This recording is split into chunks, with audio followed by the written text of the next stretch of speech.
people like me. You need people like me so you can point your fingers and say, that's the bad guy. That's the bad guy. That's the bad guy. That's the bad guy. That's the bad guy.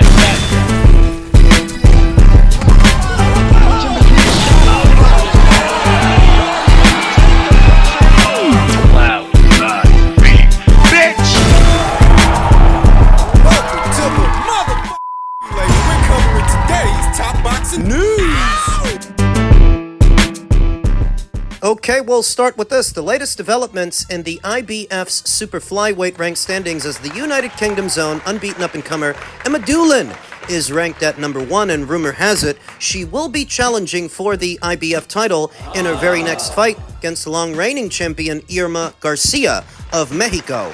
Irma Garcia, who became champion as of November of 2023, 2 years ago, last defending the title in December of last year. Emphasis on last defending the title. It's not the last time she saw action. She was actually in action a bit more recently, just north of super flyweight. Thus, it didn't count as a title defense. Her last official defense of the title was in December of last year, and she is due to make another against her mandatory challenger in December of this one. She's on the clock. Rumor has it that's going to be unbeaten up-and-comer Emma Dolan, who you may have seen here and there on the DAZN platform, sporting a professional record of 8 wins with no losses and no draws, 1 recorded knockout, a tall drink of water, a tall drink of boxing. Yeah, she's big for Superfly. Many years younger than the reigning champion, approximately 17 years younger than Irma Garcia. Emma Dolan is 27. Irma is 44, and not getting any younger. Though still the more experienced fighter of the two, sporting a professional record of 25 wins with 5 losses and 1 draw, 5 recorded knockouts, having never been knocked out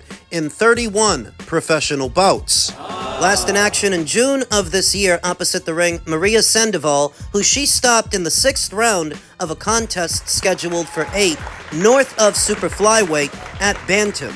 And that's why that fight didn't count as an official defense of the IBF super flyweight title. It's because that fight didn't happen in the super flyweight division. But she was last in action earlier this year, so she has no ring rust that she needs to shake off. While Emma Dolan was last in action in April of this year opposite the ring Lauren Parker, who she decisioned over 10 rounds. She doesn't have any ring rust to shake off either. Young Emma is amassing an impressive-looking resume with wins over unbeaten Shannon Ryan, unbeaten Nicola Hopewell. Now she's on the verge of fighting for world title honors, but is she ready for somebody as experienced as Irma?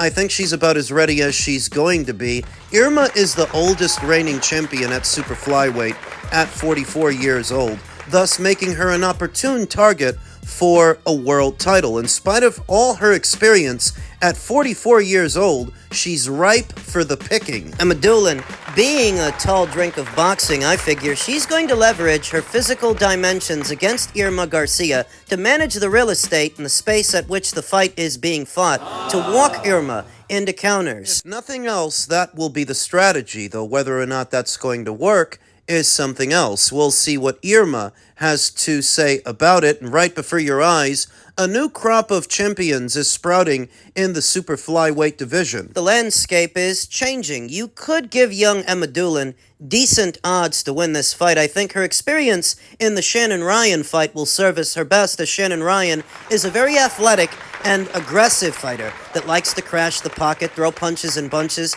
If Emma was able to work around her speed, her velocity, her aggression, then she may yet be able to work around a 44-year-old Irma Garcia. The registered due date for Irma's next mandatory challenger is just 1 or 2 weeks into next month, so that doesn't actually give them a lot of time to officially announce this fight and bring it all together, but that's what it says on the IBF's website. Irma is on the clock if she wants to keep that belt.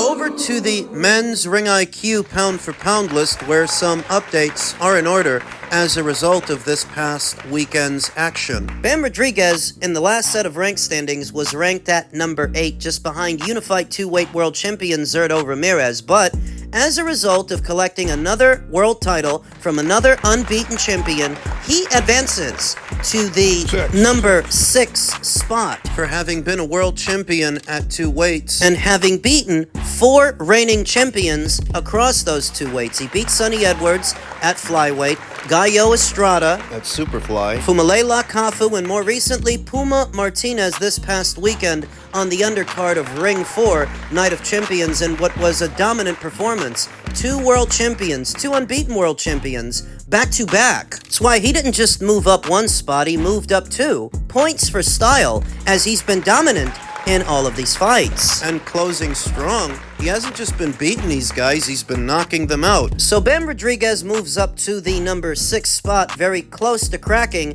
the top 5, Devin Haney. He comes in at number 7 for having become a world champion at a 3rd weight. Why is he ranked behind Bam if he's been a champion at more weights than Bam? It's because Bam has beaten more champions than him. Bam has taken 4 belts from 4 world champions to Devin Haney's 3.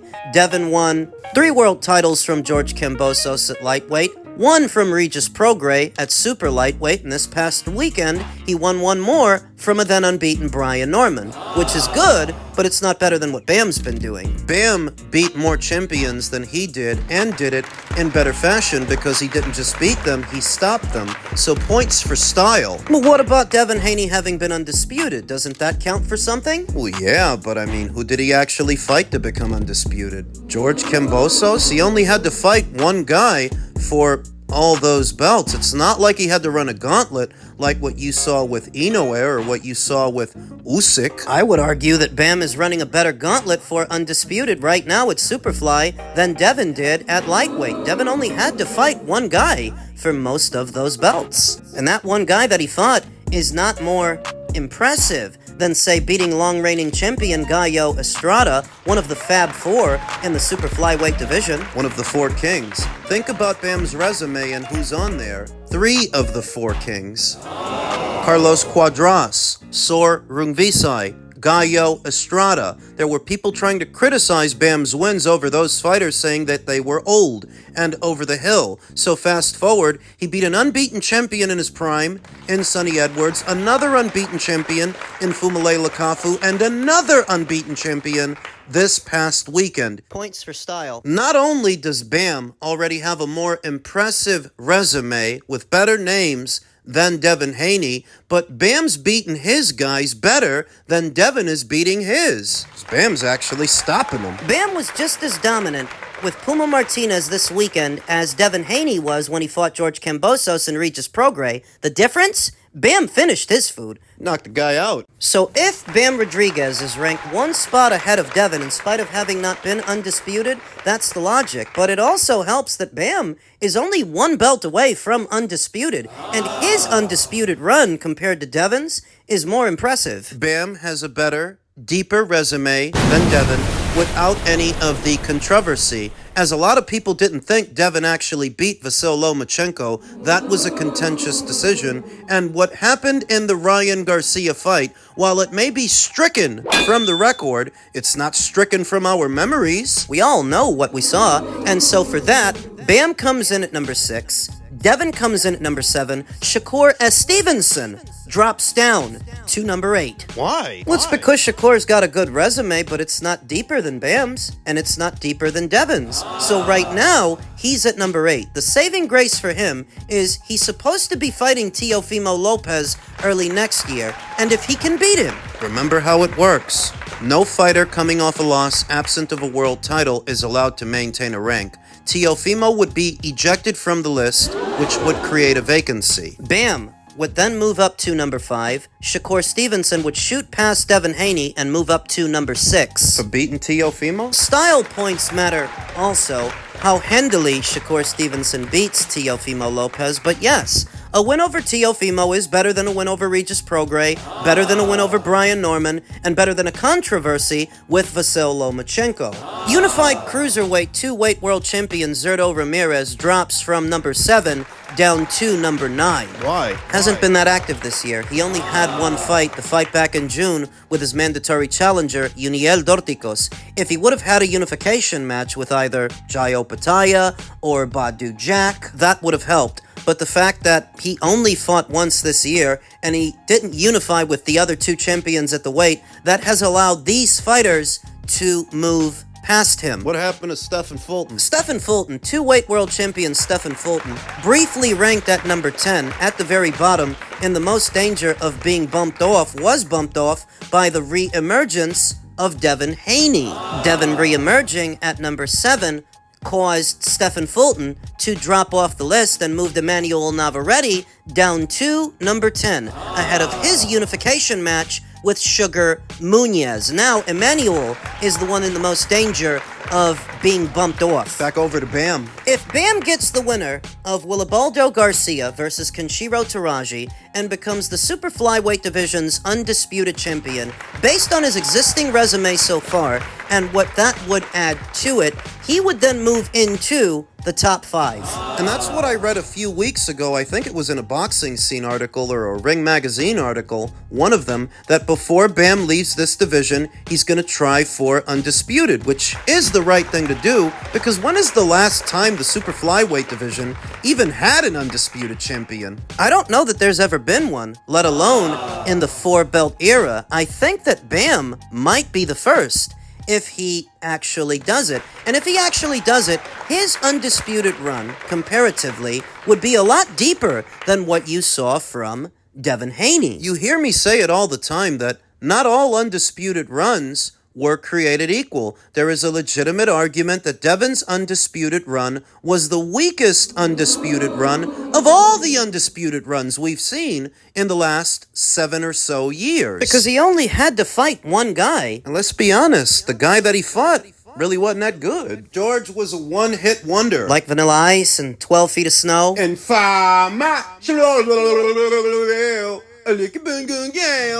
So yeah, Bam is well on his way to cracking the Ring IQ top 5 pound for pound for having a deeper resume than many of his contemporaries. Wait, so Zerto dropped down to number 9. What happens if David beats him next year? Well, the rule as it is that in beating a pound for pound fighter, you become one yourself. Even if David's resume is paper thin in many ways, beating Zerto Ramirez would be enough to get him on. But once he's on, you have to rate his resume against all the other guys that are there. And compared to their resumes, his just isn't that deep. He only actually beat one reigning champion at super middle. That was Anthony Durrell. That's the only guy that he won a belt from. That's the only reigning champion that he defeated. When he fought Caleb, Caleb wasn't a champion anymore. He didn't have a belt. Former champions don't count. Being a champion is a lot like keeping a high credit score. It's something that you have to maintain because your score was one way last year.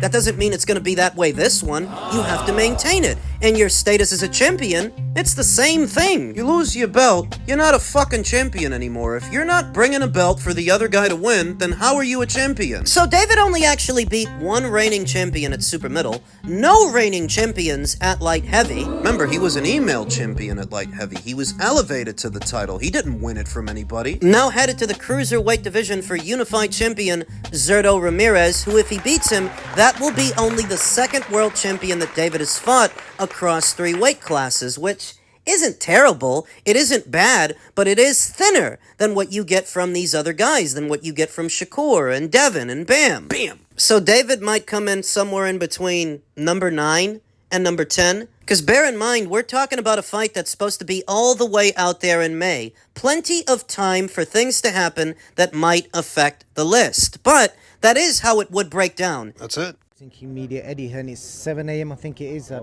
cold, tired. Devin Haney, talk to me about Devin Haney. How impressed were you with his performance? I mean, look, you got to give him the credit because he's become a 3-division world champion, but it's just not good to watch. He doesn't want to engage, he doesn't, which is right, you know, I mean that, but you know, they're not happy with my comments because I just said the truth. Like, he doesn't look, his eyes wide open the whole fight, like, and he was always been a smart technical fighter, but look, he beat an undefeated fighter and he became world champion, so credit to him. Conor Benn, how does Conor Benn beat someone like him who, like you said, does not want to get hit? Look, he's not easy to beat because he doesn't want to fight. He doesn't want to, and that's smart. Like, I'm not saying, but it's just not, and it's not like, oh, you wouldn't put your guys in with him because you can't beat him. He's difficult to beat because he doesn't want to engage. He's holding, he's grabbing, he's not doing anything. I mean, after he dropped Brian Norman really heavily, all he had to do was step on him. He would have stopped him. It would have been a great performance. But I'm just saying, people are watching that.